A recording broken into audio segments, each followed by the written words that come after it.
We are going to discuss about two ventricle, first about the third ventricle and then about fourth ventricle. CSF circulation पढ़ा दिया गया आपको, तो उस time आपको बताया होगा कि किसकी. I said keep quiet.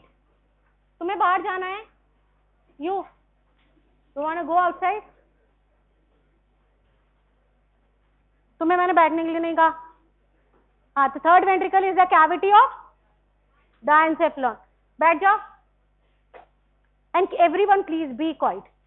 So this third ventricle, it is the cavity of diencephalon. Diencephalon के क्या क्या parts हैं?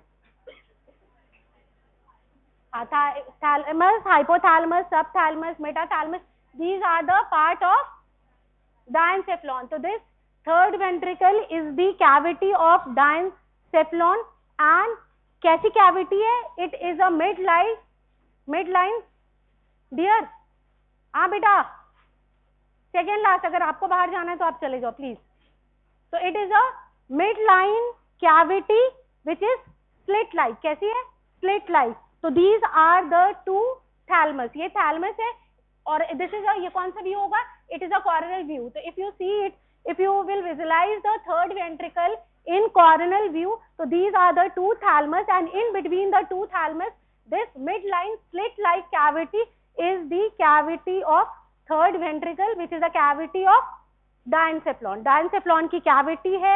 coronal section में आपको एक slit like, क्योंकि दो जो इसका दोनों lateral wall होता है, these are closely approximated to each other and these two lateral wall is formed by the hypothalamus. So it is a midline slit like cavity and which lies in between the two, किसके बीच में है? In between the two thalamus and part of hypothalamus. So this midline slit like cavity lies in between the two thalamus and part of hypothalamus. ठीक है. और ये diencephalon की cavity है. This cavity is, ये जो कैविटी है, कोई भी आप वेंट्रिकुलर सिस्टम में पढ़ोगे, कोई भी वेंट्रिकल है, that is lined by ependyma. ependyma क्या होता है? एपिथेलियम होती है एक टाइप की. कौन सी टाइप की? Ciliated columnar epithelium. क्या होती है? सीलिएटेड कॉलुमनर एपिथेलियम, जो उसको यहाँ पे हम क्या बोलते हैं? एपेंडाइमा कहते हैं. ठीक है ना? क्या कहते हैं? एपेंडाइमा कहते हैं. तो the whole cavity of third ventricle it is lined by epithelium known as ependyma. और एपेंडाइमा में कौन सी एपिथेलियम है? It is lined by ciliated columnar epithelium. So it is lined by ciliated columnar epithelium and this cavity is filled with cerebrospinal fluid. है ना? ventricular cavity है तो किस चीज से filled होगी? It is filled with cerebrospinal fluid. और आप इस डायग्राम में दिख रहे होगा, in between the two thalamus in the cavity of third ventricle there is a mass of gray matter. This is known as interthalamic adhesion. So this whole cavity is transverse in the center by a mass of gray matter which will join the two surface of the thalamus. क्योंकि laterally दोनों side क्या है इस cavity के? thalamus है. तो the two surface of thalamus are connected by a mass of gray matter और इसको हम क्या बोलते हैं? It is known as interthalamic adhesion. This is known as interthalamic adhesion. So this is a midline slit-like cavity of diencephalon which is bounded on either side by the thalamus and part of hypothalamus. And it is lined by ependyma which is ciliated columnar epithelium filled with cerebrospinal fluid and the cavity is transversed by a band of gray matter which will connect the two thalami and this is known as interthalamic adhesion. ठीक है. और filled किससे होगा? CSF से filled होगा. So this is general overview of the third ventricle. अगर if you will visualizing in it in कौन सा ये section होगा? This is a sagittal section. वो हम सेक्शन कौन सा देख रहे थे? That is a Cornell section जिसमें क्योंकि दो लेटरल सरफेस एक दूसरे से क्लोजली अप्रोक्सीमेटेड है तो एक आपको बस mid line slit like structure दिखेगा, कैविटी दिखेगा. That is the third ventricle. But if you will visualise it in sagittal section this is the cavity of third ventricle. ठीक है. This is the cavity of third ventricle. Upper part में इसके thalamus related होगा और lower part में इसके hypothalamus related होगा. This cavity is bounded anteriorly by this band of fibers. This is known as lamina terminalis. क्या कहते हैं इसको हम? तो anterior इसका extension कहाँ होगा? तो it extend anterior till the lamina terminalis which is a band of gray fibres के कुछ बैंड है, उसको हम क्या बोलते हैं, lamina terminalis, and posteriorly it extend up to the superior end of cerebral aqueduct of Sylvius. ये किसकी कैविटी है, this is the cavity of mid brain. तो this cavity of third ventricle it extend anteriorly कहां तक, lamina terminalis, और posteriorly ये cavity कहां तक एक्सटेंड करेगा, ये मिड ब्रेन की कैविटी है जिसको हम सेरेब्रल एक्वाडक्ट कहते हैं ऑफ मिड ब्रेन। तो जो सुपीरियर एंड होगा of the cerebral aqueduct of mid brain it extend from the lamina terminalis till the here. तो this is the extent of third ventricle from anterior till the posterior, that is from lamina terminalis till the superior opening of cerebral aqueduct of midbrain. Now the boundaries of this cavity, that is the cavity of third ventricle. तो third ventricle मैंने क्या बताया, slit like cavity है, तो it has an anterior wall, a posterior wall, a roof, a floor and two lateral wall। समझ में आया, एक मिड लाइन ऐसी कैविटी है, तो इसका एक एंटीरियर वॉल होगा, पोस्टीरियर वॉल होगा, दो लेटरल वॉल होगा, ऊपर में रूफ होगी और नीचे में क्या होगा, फ्लोर होगा। तो नाउ वी विल सी कि क्या क्या इसके स्ट्रक्चर्स इसके रिलेशन में आ रहे हैं और बाउंड्रीज बना रहे हैं। तो फर्स्ट अबाउट द एंटीरियरली सबसे पहले आता है एंटीरियर कॉलम ऑफ फॉर्निक्स। अच्छा, ये ज्यादा स्ट्रक्चर्स ये सारे आपको जब थैलमस और हाइपोथैलेमस पढ़ाया जाएगा तब उनके बारे में बताया जाएगा, ठीक है, क्योंकि हमारे टॉपिक से बहुत डाइवर्ट होगा अगर मैं एक एक स्ट्रक्चर आपको बताने लगूं तो, ठीक है। तो this is the anterior column of fornix. Another boundary is anterior commissure and the third जो मैंने बताया था इसका anterior extent, that is lamina terminalis. तो these are the three structures which forms the anterior wall, that is the anterior column of fornix. This is the anterior column of fornix, this is anterior commissure and this is the lamina terminalis. It forms the anterior wall.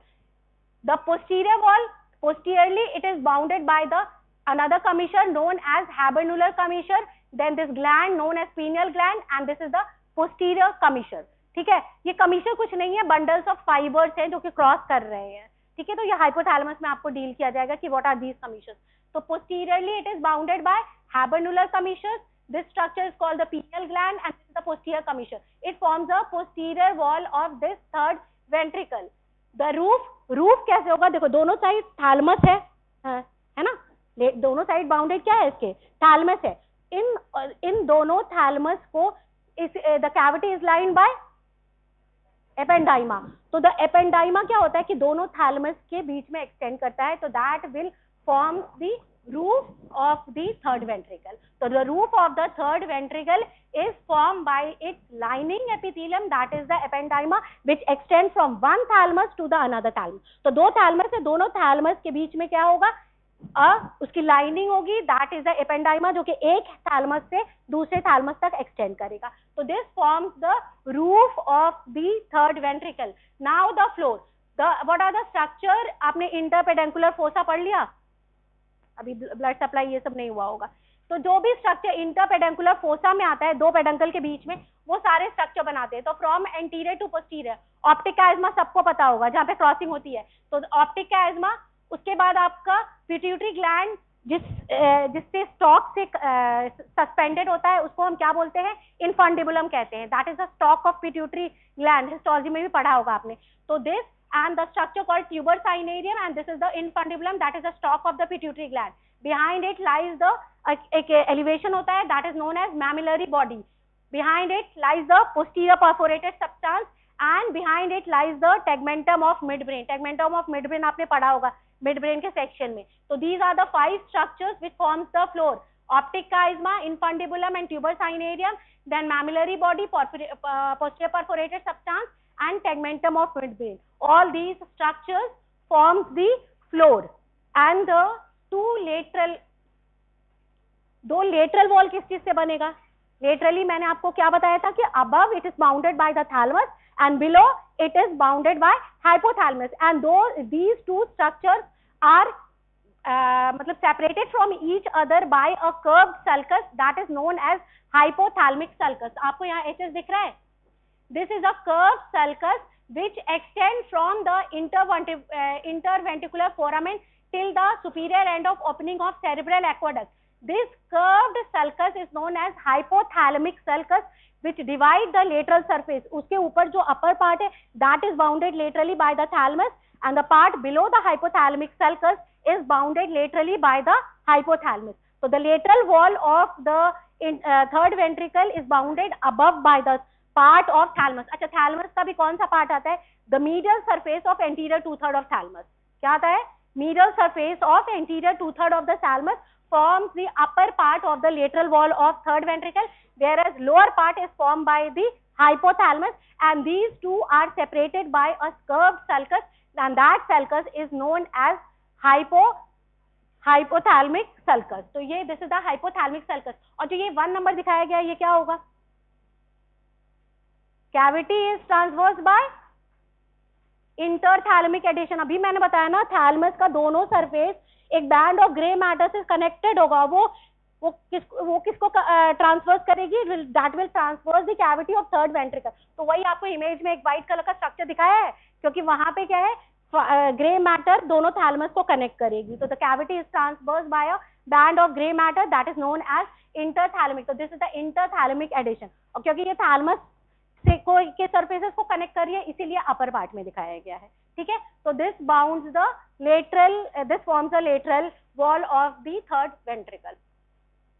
Now the communication. आपको CSF का circulation पता है, कहाँ कहाँ से होता है? सबसे पहले लेटरल वेंट्रिकल, लेटरल. तो दिस कैविटी आपको दिख रहा है, ये mid line slit like cavity, जिसमें यहाँ पे आपको गैप जो दिख रहा है वो gap due to the interthalamic adhesion. तो this third ventricle is communicated above anteriorly on either side to the lateral ventricle through this foramen that is known as interventricular foramen of Monro. क्या कहते हैं इसको हम? Interventricular. तो दोनों cerebral hemisphere में क्या है? लेटरल वेंट्रिकल है. वो लेटरल वेंट्रिकल डायनसेफ्लॉन की कैविटी से कम्युनिकेट करता है either side by a small foramen, जिसको हम क्या बोलते हैं? Interventricular foramen of Monro. तो देखो, एक साइड की लेटरल वेंट्रिकल ये है, दूसरे साइड की लेटरल वेंट्रिकल ये है. These are the two interventricular foramen of Monro. फिर ये यहाँ से CSF ला करके बीच में लाएगी स्लिट लाइक कैविटी में, that is called the cavity of third ventricle. From here the CSF flows to the this, that is the cerebral aqueduct of midbrain. और यहाँ से कहाँ जाएगी? नीचे. That is the cavity of fourth ventricle, which is the cavity of hindbrain. किसकी cavity है? Hind brain की cavity. और फोर्थ वेंट्रिकल से नीचे कहाँ जाती है? सेंट्रल कैनाल ऑफ, आपने मेडुला में पढ़ा होगा, एक ओपन पार्ट होता है, एक क्लोज पार्ट होता है. तो it will goes into the close part of medulla oblongata, उसकी सेंट्रल कैनाल में, और from there central canal of spinal cord. तो this is how it communicates. तो कम्युनिकेशन थर्ड वेंट्रिकल का क्या हुआ? Above it communicate to the lateral ventricle through the interventricular foramen of Monro, and below it communicates with the fourth ventricle through the cerebral aqueduct of midbrain. So this is the communication. अब now the recesses. Recess क्या कहते हैं? किसको कहते हैं?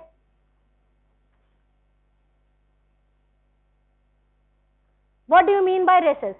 कोई भी cavity अगर अपनी आउटपोचिंग किसी और सराउंडिंग स्ट्रक्चर में भेजेगी, है ना, कुछ पार्ट उसका कहीं और चला गया, एक्सटेंशन हो गया, तो उसी को हम क्या बोलते हैं? रेसेसेस.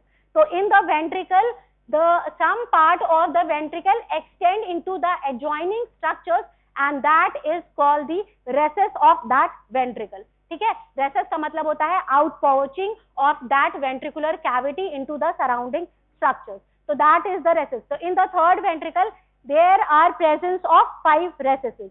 तो अभी आपने फ्लोर में देखा था, ये क्या है? पिट्यूटरी ग्लैंड है, and this is the stock of pituitary gland, जिसको हम इनफंडिबुलम भी कह रहे थे.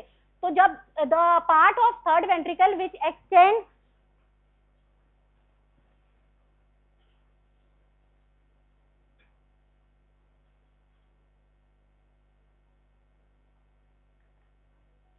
the part of third ventricle which extend into the stalk of pituitary gland, that is infundibulum. क्योंकि वो infundibulum में extend कर रहा है, तो नाम क्या हो जाएगा? Infundibular recess. What is this called? It is called infundibular recess. The second one is this, which extend into the optic chiasma. तो इसका नाम क्या हो जाएगा? Optic recess. ठीक है, infundibulum में extend हुआ, infundibular recess. Optic chiasma में anteriorly extend कर गया, that is called the optic recess. The third is here, in front of interventricular foramen it extends. So this is known as anterior recess or the vulva of ventricle. क्या इसको कहते हैं हम? Vulva of ventricle or the anterior recess, because it is extending anteriorly. The fourth one is this, which is this is called the pineal gland. ये pineal gland है. Just above the pineal gland इसकी जो outpoaching होगी, so that is called the suprapineal recess. And the fifth one is जो pineal gland का दो stalk है, एक इसको कहते हैं superior lamina of superior stalk of pineal gland और इसको inferior lamina of stalk of pituitary gland. So within the pituitary gland जो extend करेगा तो pineal gland, so this is called the pineal recess. So altogether this third ventricle have got 5 recesses.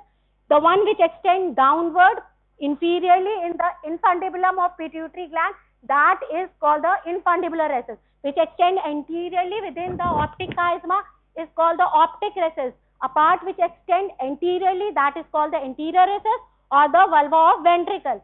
The part which extend above the pineal gland is called suprapineal recess, and which extends within the pineal gland in between its two lamina. The stalk का जो दो lamina उसके बीच में जाएगा, so that is called the pineal recess. Now what is thylakoidea? क्या होता है thylakoidea? और उसका क्या करता है? देखो पूरी ब्रेन आप सबने पढ़ा है कि कवरिंग है, ड्यूरा मैटर, एरेक्नॉइड मैटर, पाया मैटर. सबको पता है कि पाया मैटर जो ब्रेन है उसको प्योरली एडहेयर करके रखा हुआ है. ठीक है, तो द और कैविटी किस चीज से लाइंड है? हाँ, जो आप कौन से डिपार्टमेंट में जा रहे हो? चलो मैं देखूंगी डिपार्टमेंट में, मैं पूछ लूंगी सर इज अलाउइंग. अगर पंकज सर दे रहे होंगे बाकियों को तो अदरवाइज आई विल आस्क, और फिर उसके बाद ही आपका होगा.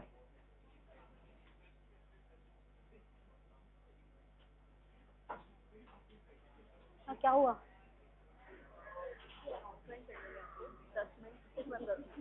नहीं बेटा, वो आफ्टर लेक्चर आप करना है ना. आप जाओ, आपको जाना है तो. इन बिटवीन लेक्चर थोड़ी होता है फेस्ट के अनाउंसमेंट. या तो आप डीएच में आना या फिर मेरे लेक्चर के बाद आना. आपको जाना है तो जाओ. तो या तो तुम 10 बजे आते हैं, मैं बीच में लेक्चर में, तुम भी तो डेकोरम समझो.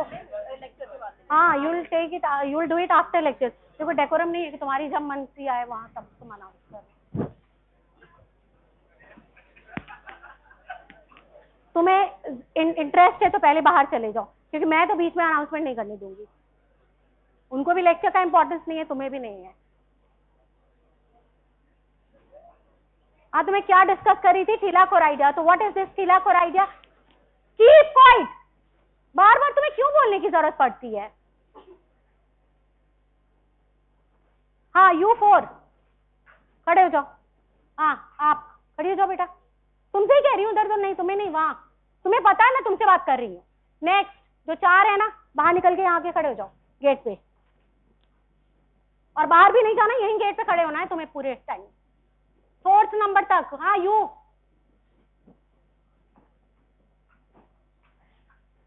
तो मैं आपको बता रही थी कि ब्रेन इज कवर्ड बाय पाया मैटर. ठीक है ना, और इस कैविटी की लाइनिंग क्या है? एपेंडाइमा है. तो these together forms the thylakoidea.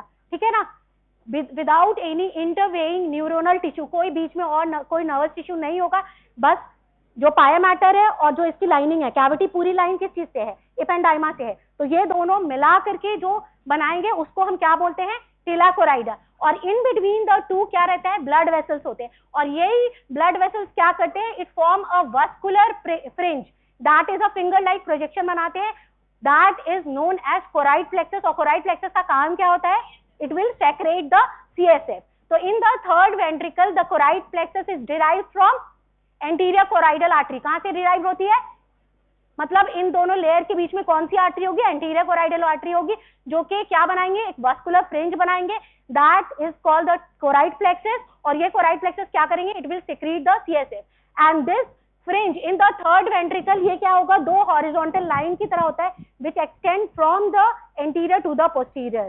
ठीक है, और it is in relation, it communication with the. तुम भी उठ जाओ, मैंने तुम्हें पहले भी कहा था, गेट अप, खड़ी हो जाओ. यू ऑल्सो यहाँ के खड़े हो जाओ. दीवार पे सट के नहीं खड़े होना है, आगे होकर के खड़े हो. आ जाओ, यहाँ खड़े हो जाओ. अब तुम लोग ना, ये तो मतलब अब बेशर्मी का भी एक अदर लेवल हो गया है. पहले हमारे टाइम में अगर पनिशमेंट मिलता था तो वो फील होता था उसको, अब तो मुस्कुराते हैं कि चलो अच्छा हुआ, अब मैं थोड़ा पूरा बैच देखेगा कि आई एम पनिश्ड। ठीक है, तो आपको समझ में आ गया what is tela choroidea and what is choroid plexus. So this is the choroid plexus which is formed here by the vessels, that is the anterior choroidal vessels. It forms a vascular fringe and which is a horizontal or extend from anterior to posterior. और ये क्या होता है, overhang करता है, ऊपर से hang होता है from the thilacoraida and it will help in the secretion of CSF. If there is obstruction, अगर कोई भी ब्रेन में लोकल ट्यूमर होगा, तो ये मैंने अभी आपको बताया था कि जो दो लेटरल वॉल है वो बहुत क्लोजली अप्रोक्सीमेटेड है, तो बस कैविटी क्या है, एक स्प्लिट लाइक कैविटी है, तो it has a greater chance if there is any tumour in the brain, ये कैविटी का ऑब्स्ट्रक्शन होने का चांसेस है, तो it will lead to the, या कोई भी कॉन्जेनाइटल एनोमली होगी तो it will obstruct the third ventricle and hence lead in, adult में होगा तो क्या होगा, इंट्राक्रैनियल प्रेशर बढ़ा देगा और बच्चों में हाइड्रोकेफेलस कर देगा, तो it will lead to this. So there is abnormal increase of CSF within the ventricular system. और इसको रिमूव करने के लिए हम क्या करते हैं, एक प्रोसीजर कहते हैं, that is endoscopic third ventriculostomy. तो इसमें क्या करते हैं कि जो फ्लोर अभी मैंने आपको बताया था, in between the two mammillary body, आप निडल को इंसर्ट करके CSF को बाहर निकालते हो, तो that is the endoscopy visualise करके करते हैं, that is endoscopic third ventriculostomy. So it is perforated from the जो नीडल इंसर्ट करेंगे, it is from the floor of third ventricle in between the two mammillary body. अभी इसके floor में आया था ना रिलेशन, दो साइड की जो मैमुलरी बॉडी होगी उसके बीच से विद इन द फ्लोर से आप नीडल को इंसर्ट करके CSF को बाहर निकालोगे। Now the second topic, that is the fourth ventricle. तो this fourth ventricle it is the cavity of, किसकी कैविटी है, it is the cavity of hind brain, और इसका shape it is a tent like cavity. कैसी cavity है, it is a, ये दिख रहा है आपको, it is a tent like cavity of hind brain, और इसको हम फोर्थ वेंट्रिकल कहते हैं। और दिस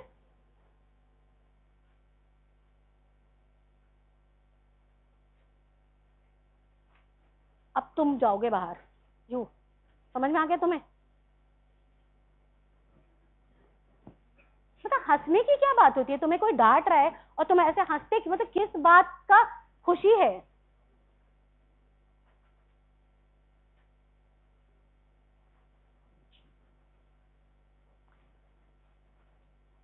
लिटरली आई, मतलब तुम मुझे प्रोवोक करते हो कि क्यों पढ़ा रही हूँ भाई। अब इन माई नेक्स्ट लेक्चर आई मतलब 100% कोशिश करूंगी, तुम्हें पढ़ना ही नहीं है तो फिर मुझे पढ़ाना क्यों है भाई। तो this cavity of fourth ventricle lies in the, आपने क्रेनियल फोसास पढ़ा है, तो this cavity lies with in the posterior cranial fossa in front of cerebellum and behind the posterior surface of pons and upper part of posterior surface of medulla. तो ये cavity कहाँ है, ये आपका posterior cranial fossa में है, cerebellum, this is cerebellum, in front of cerebellum and behind the posterior surface of pons और upper part of posterior surface of medulla. ठीक है, तो this cavity is the cavity of fourth ventricle. It is again lined by ependyma, that is ciliated columnar epithelium, and it is filled with cerebrospinal fluid. Now अगर आप इसको ये, this is the sagittal view and this is the coronal section. In the sagittal section it visualized as a triangular. कैसे दिखेगा आपको, it is like a triangular in cross section. Whereas अगर आपको coronal section में देखोगे तो it is like a diamond shape. Rhomboid fossa भी कहते हैं इसीलिए, तो it is like a diamond shape, whereas in the sagittal section it is like a triangular in cross section. Communication कैसे होगा, अभी मैंने आपको बताया था कि above it is communicated with the cerebral aqueduct of midbrain and below it is communicated with the central canal of close part of medulla oblongata. सबको पता है medulla oblongata में एक close part होता है, एक open part, तो upper वाला open part होता है, नीचे वाला close part, तो it will get continuous with the close part of central canal, और जो कि नीचे चला जाएगा central canal of spinal cord. Now the boundaries of the fourth ventricle. The fourth ventricle is bounded laterally. एक उसका floor होता है, the floor is formed by the posterior surface of किस चीज से, pons से और medulla से, और रूफ किस चीज से बनेगा अभी आपको बताऊंगी। Roof is in relation with the cerebellum जो कि टेंट शेप था, तो on either side it is bounded laterally, इसको हम सुपेरोमीडियल बाउंड्री कहेंगे और इसको हम sorry superolateral and inferolateral boundary कहेंगे. तो the superolaterally it is bounded by superior cerebellar peduncle. Everyone knows what is superior cerebellar peduncle. It is a bundle of fibers which will connect the midbrain cerebellum से. Middle वाला pons को cerebellum से और inferior वाला medulla को cerebellum से. So on either side the fourth ventricle is bounded superolaterally by the superior cerebral peduncle, whereas inferior laterally it is bounded by the inferior cerebral peduncle supplemented by gracile and cuneate tubercle. है ना, पढ़ा है ना gracile और cuneate tubercle. So this is the gracile and cuneate tubercle and this is inferior cerebellar peduncle which bounded it inferiorly. ठीक है. Now the roof of the fourth ventricle अभी मैंने आपको बताया था किस शेप का है, टेंट शेप का है, which has an upper sloping surface and a lower sloping surface. और this is the apex of the roof which will inserted into the white core of cerebellum. किसमें insert होगा, किसमें जा रहा प्रोजेक्ट कर रहा है, within the white core of cerebellum. So this roof has a upper sloping surface, a lower sloping surface और इस sloping surface का apex जो होगा वो cerebellum में project करेगा. So the upper sloping surface is formed by the two cerebellar peduncle और in between the two एक white matter की thin sheet होगी जिसको हम क्या बोलते हैं, superior medullary velum. That is known as superior medullary velum. What is superior medullary velum? It is a thin sheet of white matter which lies in between the two superior cerebellar peduncle. तो उसको cover करेगा. ठीक है. Whereas inferiorly आपको मैंने क्या बताया था, laterally क्या है, inferior cerebellar peduncle है and the two inferior cerebellar peduncle are covered by again a thin sheet of white matter जिसको हम क्या बोलते हैं, inferior medullary velum कहते हैं. तो ऊपर में जो शीट है दो cerebellar peduncle के जो ये स्लोपिंग सरफेस है that is superior medullary velum और जो नीचे में है उसको हम क्या बोल रहे हैं, inferior medullary velum. This superior medullary velum is related to the lingula of cerebellum and this is related with the nodule of cerebellum. Where as जो इसका इंफीरियर स्लोपिंग सरफेस है उसमें एक बीच में एक ओपनिंग होती है, एक अपर्चर होता है. That aperture is known as foramen of Magendie. क्या कहते हैं इसको, फोरामेन ऑफ मेजेंडी. आपको पता है एक वेंट्रिकुलर सिस्टम के अलावा सब एरिकनॉइड स्पेस भी है, वहां भी सीएसएफ एस्केप करता है. तो from this opening the cerebrospinal fluid escape from the ventricular cistern to the subarachnoid space. तो यहाँ पे कौन सा सिस्टर्न होता है, वेरी गुड, सेरिबेलो-मेडुलरी सिस्टर्न. तो यहाँ से through this foramen it will goes into the cerebellum और मेडुला के बीच में जो सब एरिकनॉइड स्पेस होगा उसको क्या बोलोगे, सेरिबेलो-मेडुलरी सिस्टर्न. तो दो सीएसएफ एक तो आपका वेंट्रिकुलर सिस्टम में रन कर ही रहा है और उसको सर्कुलेशन के लिए सब एरिकनॉइड स्पेस में भी जाना है. तो it will escape through this foramen that is foramen of Magendie into the subarachnoid space. तो इस सब एरिकनॉइड स्पेस को, ये सबसे बड़ा सिस्टर्न होता है, इसको क्या कहते हैं हम, सिस्टर्ना मैग्ना, जो कि सेरिबेलम और मेडुला के बीच में होता है. That is cerebellomedullary cistern.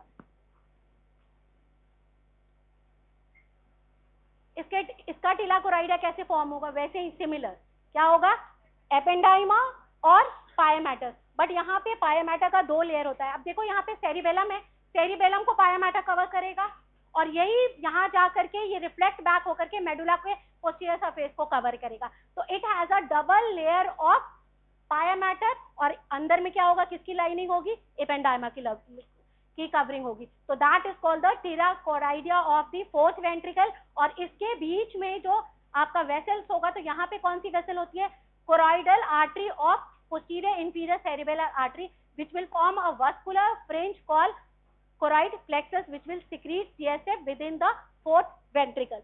तो अब इसका जो कोराइड प्लेक्सस का शेप होता है ना, वो कैसा था, आपका हॉरिजॉन्टल था, दो लंबा था, एक इधर और एक इधर, जो कि एंटीरियर से पोस्टीरियर तक एक्सटेंड करा था. यहाँ जो टिलाकोराइड है वो किस शेप का है, टी शेप का है. सबको दिख रहा है, this choroid plexus is like a T shape. This is the horizontal limb of this choroid plexus and this is the vertical limb. ये जो इसका वर्टिकल लिम्ब है उसमें दो लिम्ब होते हैं इसके, जो पैरेलल रन करते हैं. और these choroid plexus is project into the subarachnoid space via these foramen. ये फोरामेन कहाँ था आपका, रूफ में था, जिसको हम क्या बोल रहे थे, फोरामेन ऑफ मेजेंडी.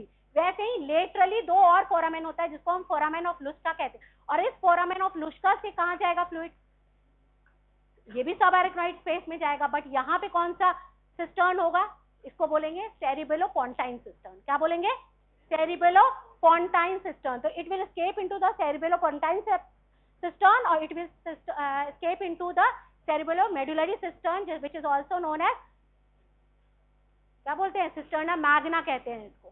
तो this is the choroid plexus. अब now the last important thing जो कि आपको बहुत पूछा जाता है एग्जाम में, कि इसका फ्लोर कैसे बना. फ्लोर का शेप क्या है, डायमंड शेप है, और ये डायमंड शेप पे जो फ्लोर है, दैट्स व्हाई इसको हम rhomboid fossa भी कहते हैं.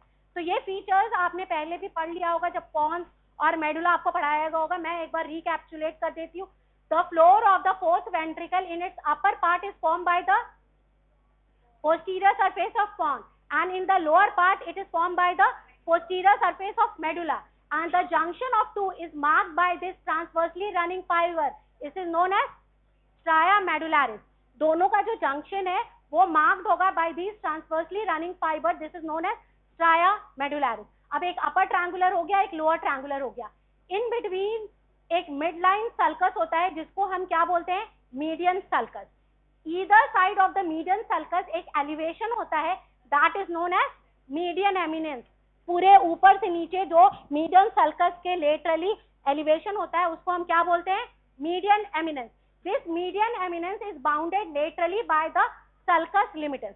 तो अब मानो ये ट्रायंगुलर, ये डायमंड शेप का फोसा है, मिड में हो गया मीडियन सल्कस. मीडियन सल्कस के दोनों साइड में एक लंबा सा एलिवेशन है, that is called median eminence. Median eminence is bounded laterally by the sulcus limitans. और ये सल्कस लिमिटेंस के लेटरली जो एरिया बच जाएगा, इस एरिया को हम क्या बोलते हैं, वेस्टिबुलर एरिया कहते हैं. Why this area is vestibular area, because underneath lies the vestibular nerve nuclei. Vestibular nerve nuclei इसके अंदर रहती है, that's why this area is known as vestibular area. अब ये देखो, this is the sulcus limitans. Sulcus limitans अपने upper part में जाकर के एक ट्रायंगुलर डिप्रेशन बना रहा है, ये दिख रहा है सबको. This is known as superior fovea. Above the superior fovea this is the bluish grey area. इस ब्लूइश ग्रे एरिया को हम क्या बोलते हैं, लोकस सेरुलियस. लोकस सेरुलियस में अंदर क्या होता है, मेलानिन पिगमेंट होता है जो कि सेल ऑफ सब्सटेंशिया फेरोजीनिया होता है, और यहाँ पे क्या होता है, नॉर इपिनेफ्रिन का कंटेंट बहुत ज्यादा होता है. ठीक है, तो उस एरिया को हम क्या बोलते हैं, लोकस सेरुलियस. अब अगर नीचे पार्ट में आओगे सल्कस लिमिटेंट के, तो आपको एक दूसरा डिप्रेशन दिखेगा. इस डिप्रेशन को क्या कहते हैं, inferior phobia. What is called, inferior phobia. अब इस इंफीरियर फोबिया से मीडियन सल्कस पे एक रिज जा रही है, ये दिख रहा है सबको, ये रिज. ये रिज क्या कर रही है, ये वाले एरिया को दो पार्ट में डिवाइड कर रही है. ऊपर वाले को हाइपोग्लॉसल ट्रायंगल कहते हैं और नीचे वाले को वेगल ट्रायंगल कहते हैं. हाइपोग्लॉसल ट्रायंगल के डीप में क्या होता है, हाइपोग्लॉसल नर्व न्यूक्लियाई और एक और न्यूक्लियस होता है जिसको हम न्यूक्लियस ऑफ इंटरकैलेटस कहते हैं. क्या कहते हैं, न्यूक्लियस ऑफ इंटरकैलेटस. अच्छा, और वेगल ट्रायंगल के नीचे कौन कौन सी न्यूक्लियाई होती है, dorsal nucleus of vagus, glossopharyngeal nerve की न्यूक्लियस होती है और क्रेनियल एक्सेसरी की न्यूक्लियस होती है. तो these are the three nucleus which lies deep to the vagal triangle. अब देखो उसके बाद इस वेगल ट्रायंगल में आप एक फेंट सा एक रिज दिख रहा है, दिस इज अ ट्रांसलूसेंट फेंट रिज. और इस फेंट रिज को हम क्या बोलते हैं, फ्यूनिकुलर सेपरेंस कहते हैं. What is called, funicular separans. Below this area is known as area proxima. क्या कहते हैं इसको हम, एरिया प्रोक्सिमा, क्योंकि इसके नीचे बहुत हाईली न्यूरोलॉजिकल टिश्यू होता है जो कि वॉमिटिंग का कीमो रिसेप्टर है. कभी भी ब्लड में कोई इमेटिक सब्सटेंस आएगा तो रिफ्लेक्सली क्या होगा, वॉमिटिंग को इंड्यूस करेगा. तो this is due to this area known as area प्रोक्सिमा, जो कि कहाँ है, just below the funicular separans. अच्छा, अब देखो, this is the inferior boundary of this floor of fourth ventricle which is bounded by this white fibre से. एक दिख रहा है, ये पतली सी एक लाइन है, this is known as tinea. So it is a band of white fibers which meet in the midline. जो जहाँ पे दोनों टीनिया आके मिलता है उसको हम क्या बोलते हैं, ओपेक्स. क्या बोलते हैं, that is called the opex. When जो इसका इंफीरियर बाउंड्री है वहाँ पे एक बैंड ऑफ व्हाइट मैटर है, that is called the tinea. और दो टीनिया आकर के जहाँ मिलता है मीट करता है उसको हम ओपेक्स कहते हैं. और एक और चीज पूछा जाता है जिसको कहते हैं हम calamus scriptorius. What is called, calamus scriptorius का मतलब होता है जो इंक पेन का निब है उसका स्ट्रक्चर. तो बिकॉज द इंफीरियर एंगल और the inferior part of the floor of fourth ventricle visualise like the nib of a pen and hence this structure is known as calamus scriptorius. Scriptorius मतलब script, लिखने का. ठीक है, तो इस structure का नाम क्या दिया गया है? तो the inferior angle of floor of fourth ventricle is also known as calamus scriptorius because it resemble the pin the nib of a pen. Recesses, इस कैविटी के 5 रेसेस होते हैं, मतलब 5 एक्सटेंशन होगा. 2 तो साइड में अभी जो आपको दिखा था that is the foramen of Luschka, तो that is the lateral extension. एक मिड लाइन आएगा, ठीक है, जो कि सेरिबेलम में एक्सटेंड करेगा और 2 उसके लेटरली होगा. तो there are 2 lateral recesses, 2 dorsolateral and 1 dorsomedial. ये डॉर्सोमीडियल कहाँ एक्सटेंड करेगा? It will extend within the core of cerebellum. Angles क्या हो गया? तो this is a superior angle, inferior angle and these are the 2 lateral angle.